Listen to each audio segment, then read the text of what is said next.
Quand les camions géants s'ébranlent sur les bitumes et que les roulements des essieux résonnent au cœur des zones minières, une question traverse le pays en silence.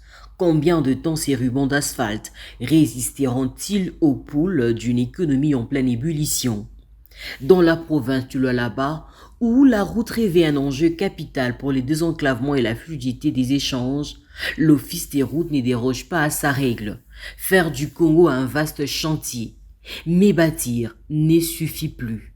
L'institution est aujourd'hui en pleine implémentation d'une nouvelle dynamique au fin de préserver le plus longtemps possible ses infrastructures vitales. Car, sur une route, chaque geste compte.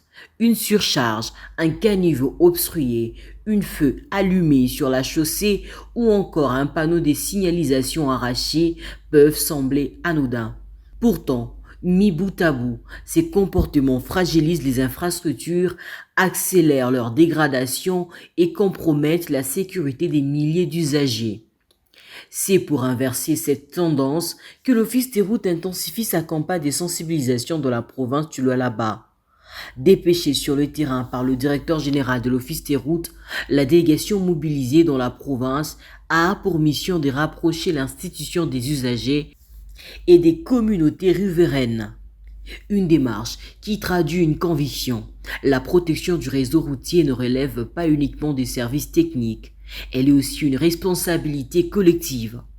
Avec plus de 58 000 km des routes d'intérêt général à gérer à travers la République démocratique du Congo, l'Office des routes veille sur un patrimoine stratégique pour le pays.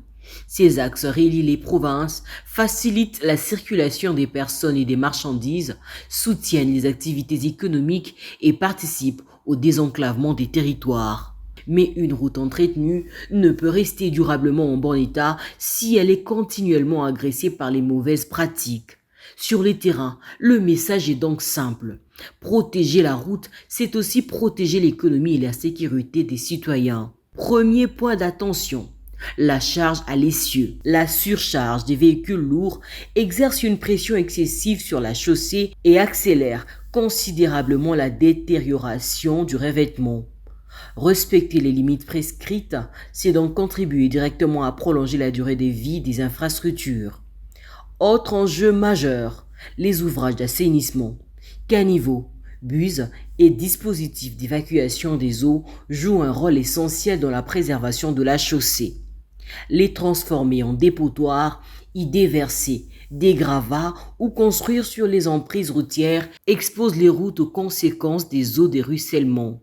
À cela s'ajoute un phénomène particulièrement destructeur, les feux allumés sur ou à proximité immédiate de la chaussée. La chaleur peut altérer les revêtements bitumés et accélérer sa dégradation. Là encore, un geste qui paraît banal peut entraîner des dommages importants. La campagne porte également sur la lutte contre le vandalisme. Panneaux de signalisation, garde-fous, buses et autres équipements de sécurité sont des éléments indispensables au bon fonctionnement du réseau. Leur destruction ou leur vol mettent directement en danger les usagers. D'où l'appel lancé aux citoyens, voir, protéger et signaler. Cette démarche de sensibilisation s'inscrit dans le cadre réglementaire encadrant la protection et la préservation des infrastructures routières.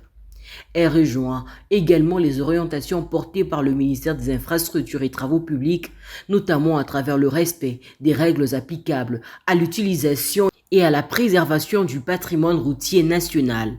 Au Lualaba, l'Office des routes veut ainsi faire de la sensibilisation un véritable outil de prévention. Parce qu'avant de réparer une route dégradée, il faut aussi apprendre à éviter ce qui la détruit. La mission dépêchée sur instruction de la direction générale traduit cette volonté de faire respecter les règles, mais surtout de responsabiliser ceux qui vivent, travaillent et circulent quotidiennement autour de ces infrastructures. Au bout du compte, la route n'est pas qu'un simple tracé cartographique ou investissement financier. C'est le pouls battant d'une nation en marche. Si l'Office des routes trace la voie par ces chantiers, c'est à la conscience de chaque citoyen qu'incombe désormais la sauvegarde de ce bien commun. Construire exige de moyens, entretenir demande des efforts constants, mais préserver reste l'ultime rempart contre l'enclavement. Au Lualaba comme partout ailleurs, l'avenir d'un Congo mieux connecté se joue aussi sur cette ligne des partages, celle de la responsabilité partagée.